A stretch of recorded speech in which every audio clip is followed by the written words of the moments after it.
그 루빅스 큐브라고 하는 정육면체 퍼즐이 있습니다. 개발된 지 수십 년이 지났지만 아직도 꾸준히 팔리고 있는 물건인데요. 이 큐브를 전체를 다 맞춘다는 것은 매우 어려운 일에 속합니다. 아마 처음 하는 사람이 그것을 해낼 수 있는 확률은 100만 분의 1도 안 된다는 이야기도 있을 정도입니다.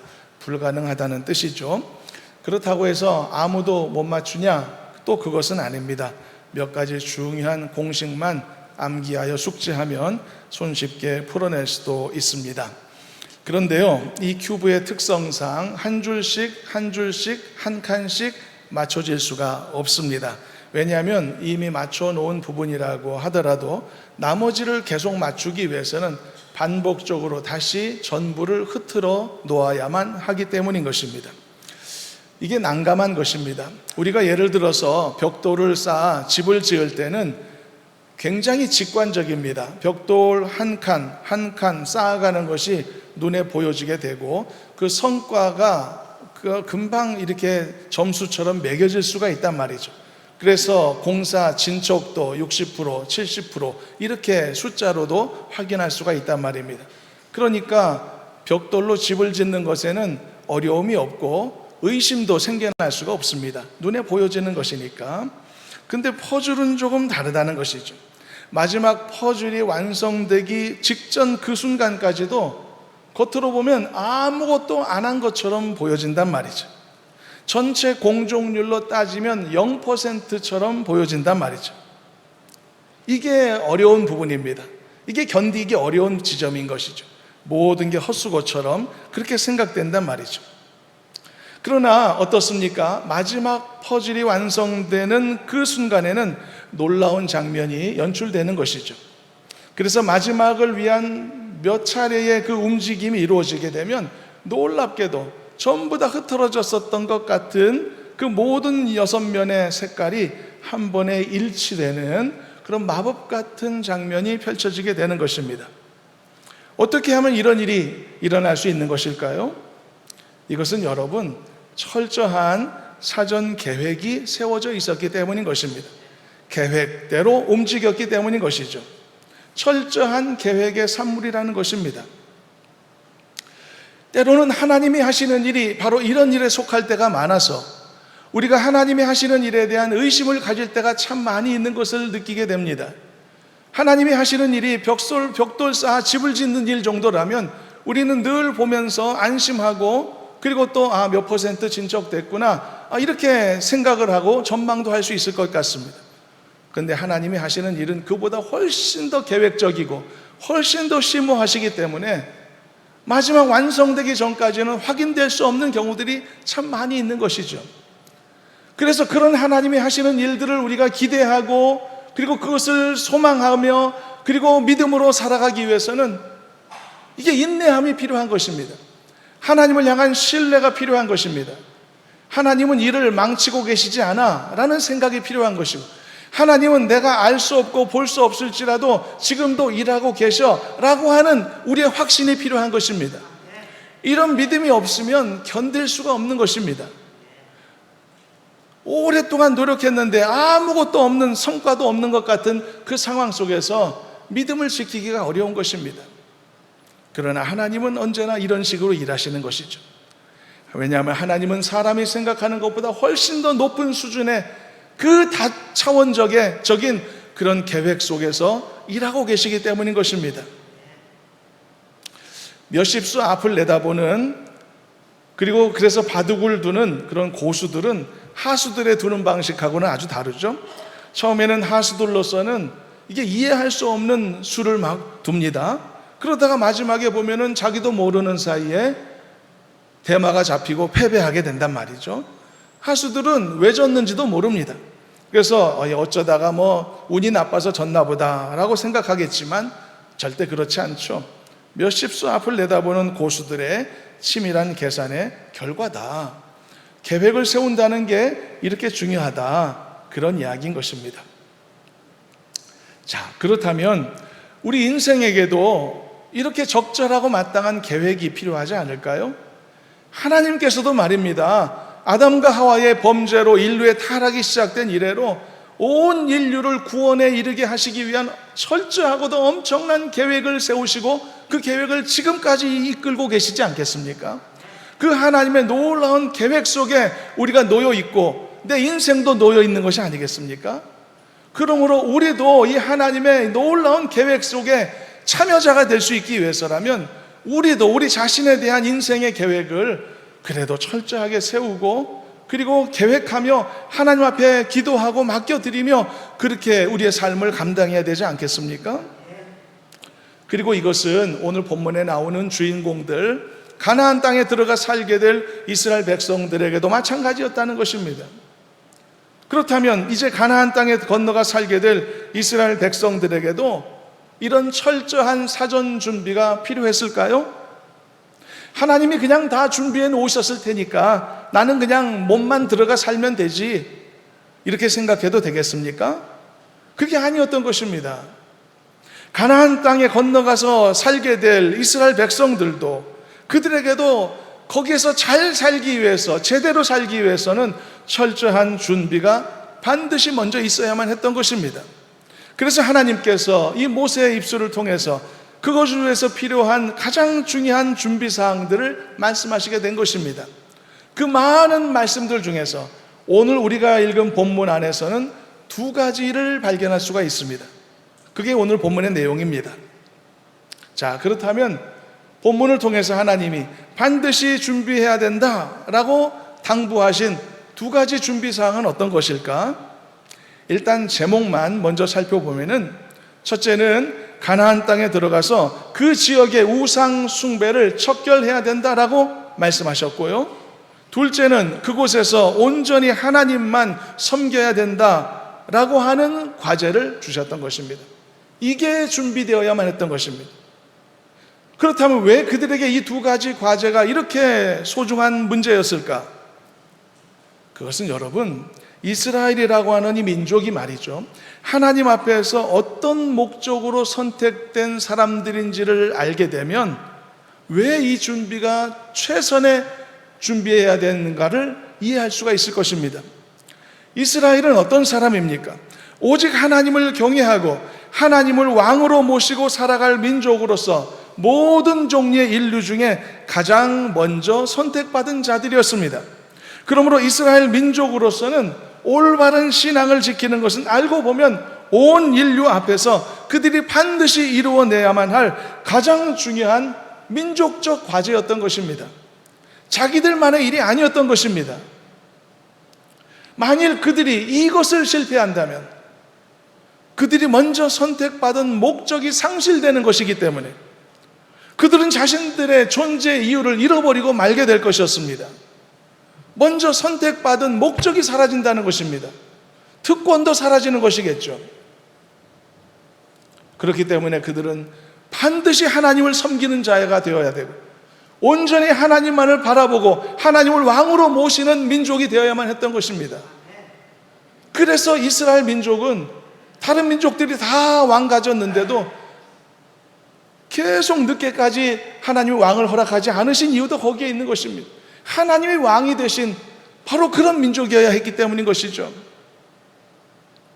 자, 그런데 문제는 이제 이들이 가나안에 들어가서 살아야 되는데 가나안 땅의 형편이 말입니다, 이미 많은 우상 숭배의 행위들이 깊이 뿌리내리고 있는 땅이었다는 사실입니다. 상상도 할 수 없는 비상식적인 그런 우상행위, 비윤리적인 우상행위, 반사회적인 형태의 우상의 행위들이 난무하는 곳이었단 말이죠. 미신과 접신과 우상숭배가 가득 찬 땅이었단 말입니다. 오늘날 우리들이 상상하는 것 이상이었던 것이죠. 반인륜적인 행위들도 그 우상숭배의 행위 속에 들어있었단 말이죠. 그래서 이스라엘 백성들이 가나안 땅에 들어가서 정상적으로 성도로서 하나님의 백성으로서 살아가기 위해서는 먼저 준비해야 될 것들이 있었단 말이죠. 먼저 그 땅의 우상을 다 척결해야만 했고 그 후에 온전히 하나님을 섬기는 삶으로 신실하게 나아가야만 했었다는 것입니다. 그래서 하나님은 이스라엘 백성들에게 가나안 땅에 들어가기 전에 그곳에 가서 반드시 먼저 해내야 될 사항들을 준비시켜 두셨던 것이죠. 이제 그 두 가지 준비 사항들을 하나씩 살펴보겠습니다. 첫 번째, 하나님이 내리신 과제입니다. 첫째, 먼저 하나님께서는 가나안 땅에 들어가게 되면 반드시 그곳의 모든 우상들을 파괴하라고 명령하셨습니다. 본문 2절과 3절을 읽어보도록 하겠습니다.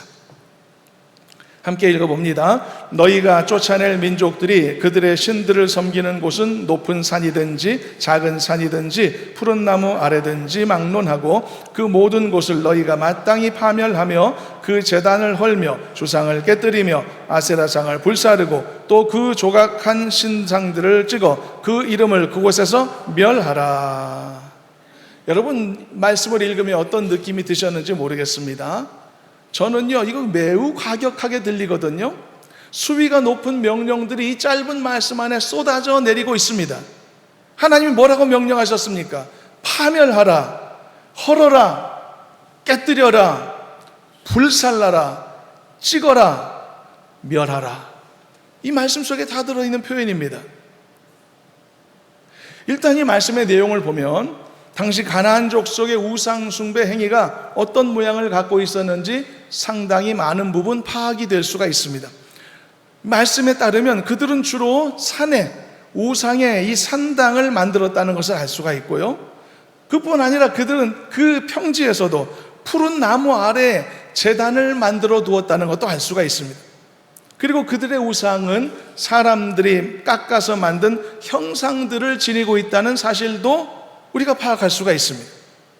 주상을 깨뜨려라 라고 하는 이 명령의 말씀을 볼 때 그 주상은 돌로 만들었구나 라는 것을 짐작할 수 있게 하고, 아세라상을 불살라라 라고 하는 명령이나 신상들을 찍어버려라 라고 하는 이런 명령들을 생각해 볼 때, 그것들은 나무와 같이 불에 타는 물질로 만들어졌구나 라는 것도 짐작이 가능합니다. 자, 그러면 이 모든 걸 결론을 내보게 되면 여호와 하나님을 섬기는 이스라엘과 각종 우상을 숭배하는 가나안 족속들 간에 있어서 그 종교 신앙의 형태가 현격한 차이가 있다는 것을 우리는 알게 되는 것입니다. 가나안의 우상 숭배는 어떤 것이었느냐? 눈으로 볼 수 있는 것이었습니다. 손으로 만질 수 있는 것이었고 매우 현실적이고 아주 감각적이며 아주 또한 즉각적인 형태를 띠고 있었다는 것을 확인할 수 있는 것이죠. 그래서 여러분, 이 우상 숭배가 훨씬 더 유혹의 강도가 강한 것입니다. 아무리 여러분 정적인 것을 좋아하는 사람이라도 그의 눈과 귀와 같은 감각을 통해서 전달되는 강렬한 자극을 좀처럼 지나치기 어려운 것입니다. 하물며 이 말 일반적인 어떤 평범한 사람이라면 더더욱 이렇게 인간의 자극적인 이 오감을 통해 전달되는 것을 훨씬 더 좋아할 수밖에 없고 강한 끌림을 느낄 수밖에 없는 것입니다. 과거에는요, 그냥 극장에 가서 큰 스크린에서 영화 보는 것만으로도 좋아하고 만족했었죠. 그런데 요즘은 안 그렇습니다. IMAX가 생기고 3D가 생기고 4DX가 생기고 의자가 막 흔들리고 영화 보는데 천장에서 물이 이렇게 막 뿌려지고 이렇게 더 강하고 더 생생한 체험적인 상황과 조건을 사람들이 훨씬 더 좋아하더란 말이죠. 강한 끌림 때문인 것입니다. 여러분, 왜 과거에 지금 이 말씀 배경에 40년 전에 왜 이스라엘 백성들이 시내산에서 금송아지 우상을 만들었을까요? 생각해 보십시오. 눈으로 보여지는 것 아닙니까? 손으로 만질 수 있는 것 아닙니까? 그런 것들을 통해서 광야라고 하는 이 불확실성의 세상 속에 내던져진 그들이 그 불안함을 해소하고 싶은 마음이 있었던 것이고, 만지면서 눈으로 보면서 말입니다, 그를 통해 즉각적인 그런 위로를 얻고자 하는 그 헛된 욕심으로부터 비롯되어 우상이 만들어졌던 거 아니겠습니까? 바로 이런 인간의 욕구가 이렇게 보여지고 만져지는 우상을 무수히 반복적으로 생산해내게 만드는 것입니다. 그럼 이것은 어쩔 수 없는 일일까요? 사람들은 왜 자꾸 그렇게 우상을 만들고 자기가 만든 것에 스스로를 올가매며 어리석게 살아갈까요? 기본적으로 여러분, 하나님을 만나지 못해 거듭나지 못한 인간들에게는 두려움과 죄책감이라는 감정이 있습니다. 누구에게나 있습니다.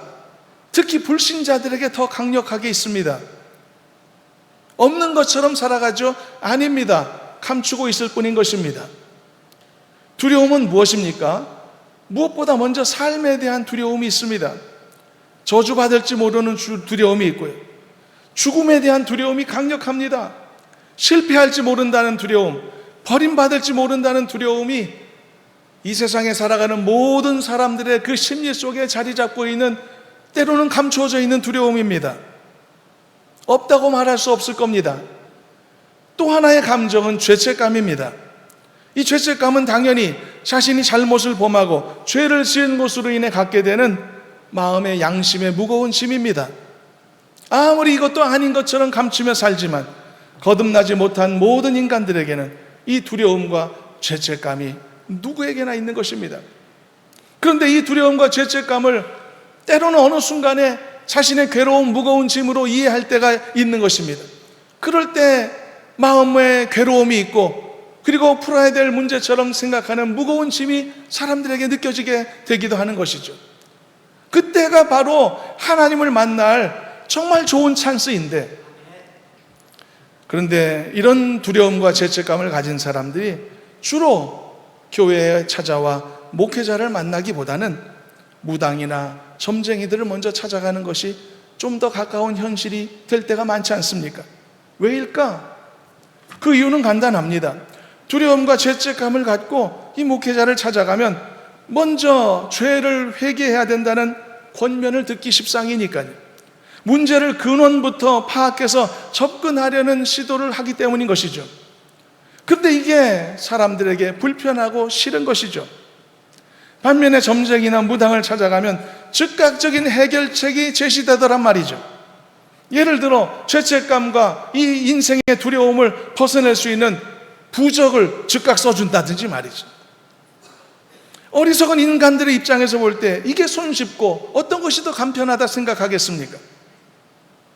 게다가 부적은 손으로 보여지고 눈으로 만져지고 보여지고 우상처럼 내 몸에 지닐 수도 있고, 그럼 왠지 두려움이 사라지는 것 같은 그런 허위의 감정을 느낄 수도 있단 말이죠.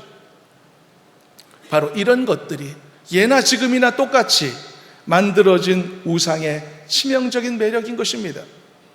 그래서 대부분의 우상들은 다 눈으로 볼 수 있게 되고 손으로 만져지는 것들로 구성되어 있죠. 몸에 지니기도 하고요. 그래서 여러분, 인간이 자신의 삶의 환경에서 이런 종류의 우상을 제거한다는 것은 쉽지 않은 일일 수 있습니다. 단지 더 이상 우상을 가까이 두지 않겠노라 다짐하는 것으로만 끝나서는 불가능합니다. 반드시 눈에 보여지고 손으로 만져지고 몸에 지닐 수 있는 이 우상을 실제로 철저히 파괴해야만 하는 과정이 필요한 것입니다. 이 파괴의 과정이 없으면 떨어지기가 어려운 것입니다. 그래서 하나님께서도 명령하신 것입니다. 선결적인 과제로서 가나안 땅에 들어가면 가장 먼저 할 일이 뭐냐? 이 모든 그 땅의 우상들을 파멸시켜라고 말씀하신 겁니다. 그래서 오늘 본문과 같은 강렬한 어조의 말씀들이 쏟아졌던 것입니다. 파멸해라, 헐어라, 깨뜨려라, 불사르라, 찍어라, 멸하라. 얼마나 강도가 높습니까? 오늘날 우리들에게도 도전될 수 있는 모든 우상의 미혹들도 바로 이런 식으로 강력하게 끊어내야만 되는 것입니다. 오늘날 우리에게 우상은 무엇입니까? 오늘날 성도들에게 우상은 무엇입니까? 이런 노골적인 우상은 아니겠지만 우상의 범위를, 인식의 범위를 넓힌다면 하나님과 가까워지는 것을 방해하는 모든 게 우리에게 우상의 성격이 있는 것 아닙니까? 우리도 하나님 앞에 더 가까이 가기 위해서, 더 하나님 앞에 믿음으로 견고히 서기 위해서는 우리 안에 우상에 작용을 하는 모든 것들을 끊어낼 수 있는 담대함이 필요한 것입니다. 저와 여러분 더 하나님 앞에 가까이 나아가실 수 있기를 주님의 이름으로 축원합니다. 그러기 위해서는 모든 방해되는 것들, 모든 걸림돌들로부터 자유하게 되고 그것을 제거하고 파괴하고 끊어내는 담대한 결단이 우리 모두에게 있게 되시기를 주님의 이름으로 축원합니다. 강하게 끊어내지 않으면 끊어지지 않습니다. 그래서 우상 숭배가 사람을 이끄는 힘이, 미혹하는 힘이 이렇게 강하다는 사실을 먼저 인지할 필요가 있습니다. 그리고 나서 남다른 마음의 결심을 해야만 하는 것이죠. 단순히 우상 숭배는 나쁜 것이다 라고 하는 인식만으로는 어렵습니다. 아이들이 말입니다, 불량식품을 끊어야 되는데 아이들한테는 딜레마가 있습니다. 왜냐하면 불량식품은 부모님한테 들어 나쁘다는 건 알지만 동시에 너무 맛있다는 문제가 생기는 거죠. 그래서 아이들에게 불량식품을 끊도록 할 때는 단지 불량식품은 나쁜 거야 정도의 권면으로만으로는 어렵습니다. 왜냐하면 나쁜 건 줄 알죠. 알지만 맛있다는 사실이 달라지지는 않으니까요. 그러므로 여러분, 그게 맛있다라고 느끼는 그 맛의 거짓까지도 깨뜨려 줄 수 있어야 되는 것입니다. 그게 맛있는 것 같지, 그렇지만 그게 아니야. 너의 그 혀의 그 달콤함은 실체가 아니라 거짓이야 라고 알려줄 수 있을 때까지 되어야만 되는 것입니다. 그게 아니라면 아이가 불량식품을 접하기 어렵도록 동네 인근에 있는 모든 불량식품을 척결하든지, 그것밖에 방법이 없습니다. 하나님은 이스라엘 백성들에게 가나안에 들어가면 저들의 우상 숭배는 거들떠도 보지 말아라 정도 말씀하신 게 아닙니다. 저들의 우상을 파멸시키라고 말씀하셨습니다. 그 하나님의 심정을 우리가 공감할 수 있었으면 좋겠습니다. 왜 다 때려 부수라고 하셨을까? 우상 숭배는 이런 식으로 퇴치되는 것입니다. 나는 하지 않는다 정도로는 어렵습니다. 적어도 하나님 앞에 나와 예배드릴 줄 아는 저와 여러분 같은 그리스도인들이라면 앞서 말씀했던 이런 노골적인 우상 숭배가 여러분 걱정되지는 않겠죠. 그러나 하나님 앞에 더 나아가는 일에 방해되는 것들이 우리 인생 중에 무수히 많다는 것을 생각해 본다면 이 말씀, 이 도전은 우리에게도 매우 소중하게 다가오게 되는 것입니다. 사랑하는 여러분, 모든 종류의 죄악으로부터 이렇게 철저하게 자신을 지키고 보호할 줄 아는 지혜로운 그리스도인으로 서실 수 있기를 주님의 이름으로 당부합니다. 악은 모든 모양이라도 버려라. 이게 성경의 말씀입니다. 적당히 타협하려는 자세로는 절대 내 몸과 내 영혼과 내 믿음을 지켜낼 수 없다는 사실을 잊지 않는 우리가 되었으면 좋겠습니다. 그리고 두 번째로 하나님이 미리 계획하고 준비하라 명령하신 두 번째 내용은요, 가나안 땅에 들어가 어떻게 신앙생활 하는지 방법에 관한 문제입니다. 이스라엘이라는 민족에게 있어서 하나님을 경외하는 경건생활과 예배생활은 그들의 선택받은 존재 이유라고 말씀했죠. 그렇기 때문에 그들에게 있어서 예배생활은 그냥 생명과도 같은 겁니다. 존재 이유입니다. 얼마나 중요한 부분입니까? 모든 인류를 대신하여 가장 먼저 선택받은 목적이 그건데 이 목적을 이루지 못하면 어떻게 합니까? 그래서 이 또한 미리 철저히 준비해야만 했었던 것인데, 그렇다면 하나님을 향한 온전한 예배를 어떤 식으로 드리라고 하나님이 말씀하셨을까? 가장 먼저 하나님이 말씀하신 것은 함께 모여 예배드릴 장소를 선정해라, 이렇게 말씀하셨습니다. 본문 4절 5절을 함께 읽어보겠습니다. 4절부터 합독합니다.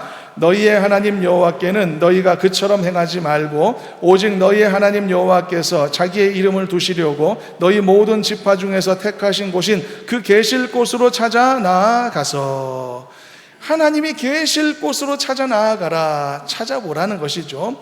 이 말씀을 내용을 보면은 하나님께 예배들을 드릴 때 지켜야 될 중요한 지침이 있는 것을 알 수 있습니다. 그게 바로 장소입니다. 장소. 어디에서 하나님 앞에 나아갈까? 어디에서 예배를 드릴까? 그러니까 가나안 땅에 들어가면 하나님이 미리 준비하여 선택하신 곳이 있을 텐데 그곳을 서둘러 찾으라는 것입니다. 그리고 그곳에서 함께 예배드리라는 이야기인 것이죠. 그렇다면 장소가 이렇게나 중요한 것일까요? 함께 모인다는 게 이렇게 소중한 일일까요? 여러분, 너무나 당연한 일입니다. 함께 모이지 않으면 함께 예배드릴 수가 없기 때문인 것입니다. 함께 예배드림이 없으면요, 지금처럼 예배드리기가 어렵기 때문입니다. 그의 신앙은 절대 유지되기 어렵고 반드시 퇴보의 길을 걸을 수밖에 없기 때문인 것입니다. 그래서 오늘날에도 그리스도인들은 반드시 함께 모여 예배드리는 것입니다. 여러분들이 혼자 예배 생활하면 지금처럼 예배할 수 있을까요? 여러분들이 혼자 하나님 앞에 기도로 만나는 생활을 하면 지금처럼 영성을 유지할 수 있을까요? 불가능한 것입니다. 힘든 일인 것입니다. 함께 모여 예배드리는 것은 그래서 엄청난 혜택입니다. 그 유익함이 엄청 큰 것입니다. 저도 말이죠, 예배를 준비해야 되는 예배 인도자의 입장에서 저도요, 제가 그런 직분을 가졌는데 그 직분이 저는 개인적으로도 저에게 엄청난 큰 복이라고 저는 느낄 때가 많습니다. 이것이 이 직분을 감당하고자 하는 저의 어떤 열심이나 일상의 일이 저의 영성과 저의 신앙에 큰 도움이 된다는 것을 많이 느끼기 때문이죠. 여러분들은 안 그렇습니까?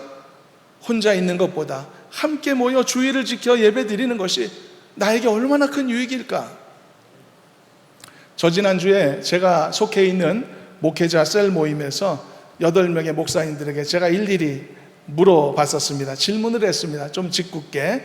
목사님들 지금 새벽 예배 인도하시느라고 많이 힘들 텐데 나중에 은퇴를 하더라도 새벽 예배 계속 이렇게 나올 수 있을 것 같냐고 그렇게 한 사람 한 사람한테 물어봤거든요. 그 질문의 결과가 어땠을까? 마냥 은혜롭지만은 않았습니다. 무슨 소리야? 당연히 예배 참여해야지 하는 분도 있었지만 좀 쉬고 싶어 이런 분들도 있었으니까요. 은혜롭지 않은 경우도 좀 있는 것 같습니다. 근데 이 말은 뭐냐? 바꿔 생각해 보면은 그렇습니다. 그 목사님들도 그렇다는 거죠. 자신들이 감당하는 예배의 사역과 말씀의 사역이 주어져 있단 말이죠.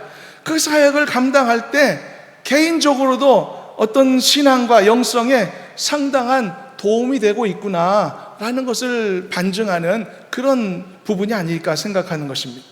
누구라도 말입니다. 혼자 독불장군처럼 있어서는 신앙을 지킨다는 것이 어렵다는 것이죠. 저는 우리 교회 새벽 예배 시간에 이미 은퇴하신 지 오래되신 목사님과 사모님들이 변함없이 자리를 지키며 이 새벽 제단을 쌓으시는 모습을 볼 때 저는 개인적으로 너무 감사하고 든든하고 뿌듯합니다. 절대 쉬운 일이 아니라고 저는 생각하거든요. 이렇게 가나안 땅으로 이주하게 될 바로 그들에게 있어서 가장 먼저 해야 했던 일은 함께 예배드릴 장소를 확보해야 됐던 것입니다. 어쩌다 되겠지 이게 아니었던 겁니다. 미리 준비해야 될 상황이었던 것이죠. 이것은 하나님께 드리는 예배가 그들의 삶에서 얼마나 큰 몫을 차지하고 있는지를 보여주는 대목인 것이죠. 여러분, 우리는 안 그렇습니까? 우리도 마찬가지입니다. 오늘날 우리들에게도 예배 생활은 그 어떤 것보다도 우선해야 될 내 인생에서 가장 중요한 몫을 차지해야 한다는 사실을 우리는 믿습니다. 이런 마음 자세를 가져야만 우상 숭배와 영적 도전이 끊이지 않는 이 세상에서 내 믿음을 지켜낼 수 있지 않겠습니까? 살아가는 여러분 모두 인생에서 신앙생활을 가장 우선순위에 둘 줄 아는 지혜로움을 갖출 수 있기를 주님의 이름으로 축원합니다. 그래서 어떤 상황 속에서도 하나님 앞에 예배하는 자유와 축복을 놓치지 않는 그런 복된 성도로 살아가시기를 간절히 소망합니다. 왜 정한 장소에 모여 함께 예배하는 것이 중요한지를 보여주는 극명한 사례가 성경에 있는데 요거까지 잠깐 살펴보고 마무리하겠습니다. 가나안 정착 후에, 지금 이제 가나안 정착 단계지 않습니까? 정착 후에 그러면 언제 함께 모여 예배할 장소를 그들이 찾아서 발견했을까요? 즉각되지 못했습니다. 상당한 기간이 흘렀습니다. 사사기의 혼탁스러운 시대도 지나가고 수백 년 후에 비로소 장소를 확보하게 되었죠. 그게 어디입니까, 여러분? 예루살렘입니다. 다윗이 예루살렘 성을 건설했고, 그리고 그 아들 솔로몬이 그 건설된 예루살렘에 성전을 지었던 것이죠. 그때는 아무 문제가 없었습니다. 모든 게 좋았습니다.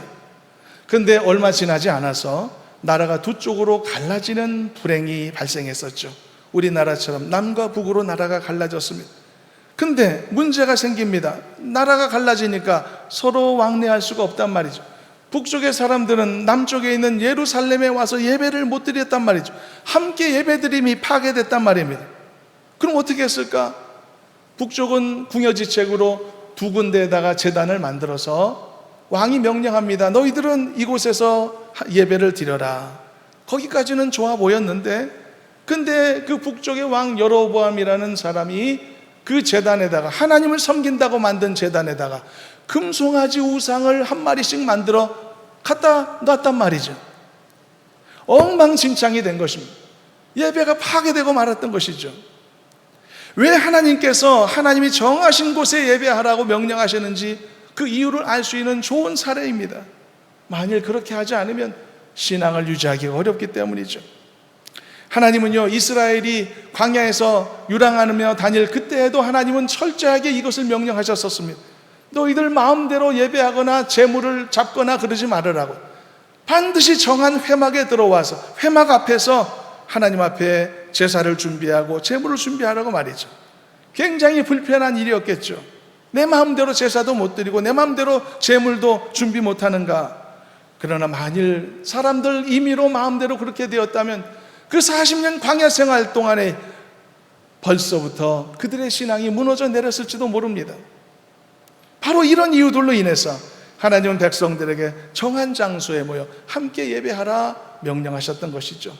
그 하나님의 마음을 새기며 오늘 본문 뒷부분까지 다시 읽어보고 정리하겠습니다. 본문 12장 4절 7절까지 함께 한 목소리로 합독해 보도록 합니다. 너희의 하나님 여호와께는 너희가 그처럼 행하지 말고 오직 너희의 하나님 여호와께서 자기의 이름을 두시려고 너희 모든 지파 중에서 택하신 곳인 그 계실 곳으로 찾아 나아가서 너희의 번제와 너희의 제물과 너희의 십일조와 너희의 손의 거제와 너희의 소원제와 낙헌 예물과 너희 소와 양의 처음 난 것들을 너희는 그리로 가져다가 드리고 거기 곧 너희의 하나님 여호와 앞에서 먹고 너희의 하나님 여호와께서 너희의 손으로 수고한 일에 복주심으로 말미암아 너희와 너희의 가족이 즐거워할지니라.